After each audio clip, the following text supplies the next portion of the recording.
Thank you, Dr. Verrett, and congratulations on a well-deserved achievement and highlight of personal accomplishment to date in front of the rest of your life. It is my most distinct honor to offer a few remarks on this commencement day for the 2021 graduates of Xavier University. As I virtually survey the audience, it gives me a tremendous sense of pride as I reminisce to 42 years ago to what this day meant to me, listening to the late Vernon Jordan, which I reference later, his remarks at Winston-Salem State University commencement exercises. My anxiety level is extremely high just thinking about that day, and I can relate intimately to your feelings. I consider Xavier to be the quintessential university in the United States. From my first introduction to Dr. Norman Francis to the succession of Dr. Verrett, representing the standards of higher education in every way has been its mantra. My opinion, of course, is compounded by the fact of Xavier being the HBCU, which I reference later. You see, I can guarantee you that I am you 4 decades ago from a small town in North Carolina. Jessie Mae Smith, my mother, had the equivalent of a 10th grade education. She had 6 kids as a single parent by 4 different men, a domestic for a white family, and we survived on welfare and food stamps. I was the first to go to college and graduate.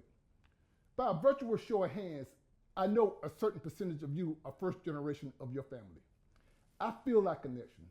Please allow me a few touch points based on my experience that may provide you some directions moving forward.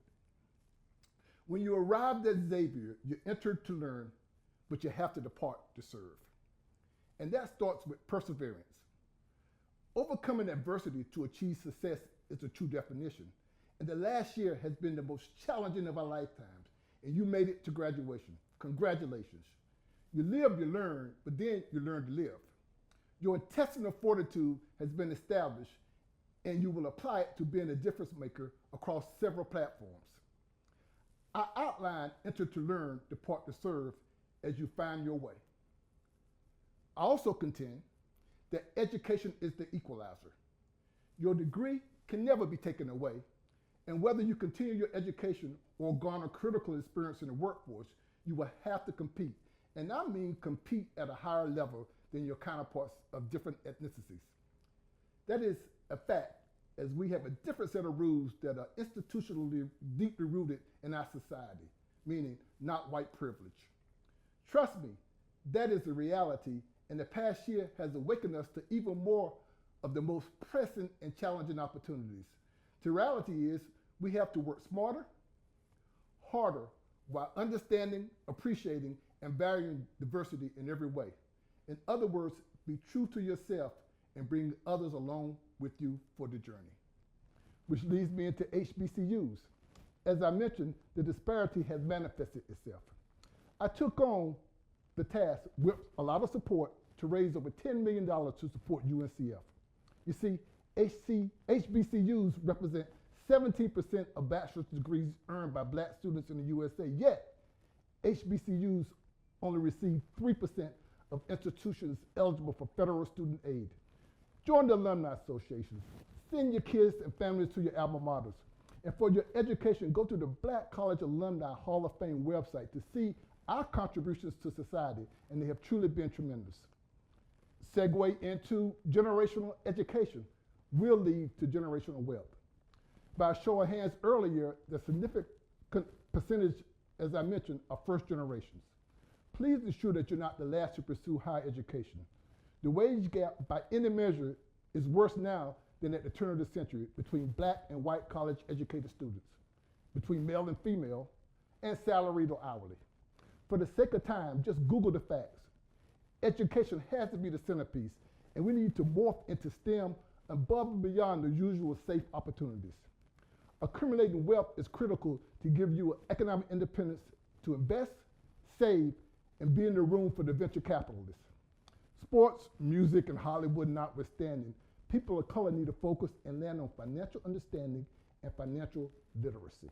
Now back to the late Vernon Jordan. 13 years after I graduated, I met Vernon in Washington, D.C. and introduced myself. At the time, he was leading the transition for President Clinton. I inquired why he, a legendary figure would not take one of those cabinet positions, especially after being an advisor to numerous presidents. He told me at 55, he had been CEO of the Urban League and the NAACP. He also had an assassination attempt on his life, and he was hospitalized for over 90 days. He said he had been on over 60 boards of social injustice and nonprofit. He then realized that he had fulfilled his obligation to society, but needed to work for his family on generational wealth. By then, he was a partner in a law firm on numerous corporate boards, and he was getting paid. He said, Brother Smith, I realized at this point in life is you're not on a board until you get paid.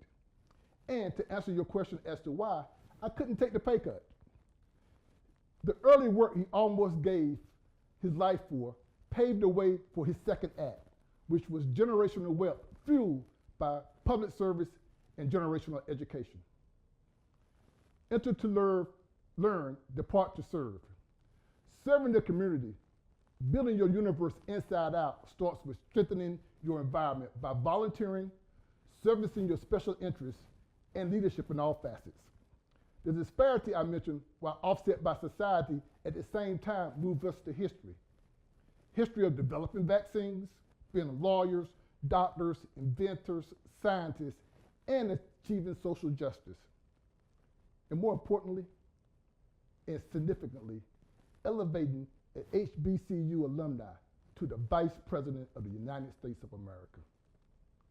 Our communities and how we strive will be shaped by each of you independently and together.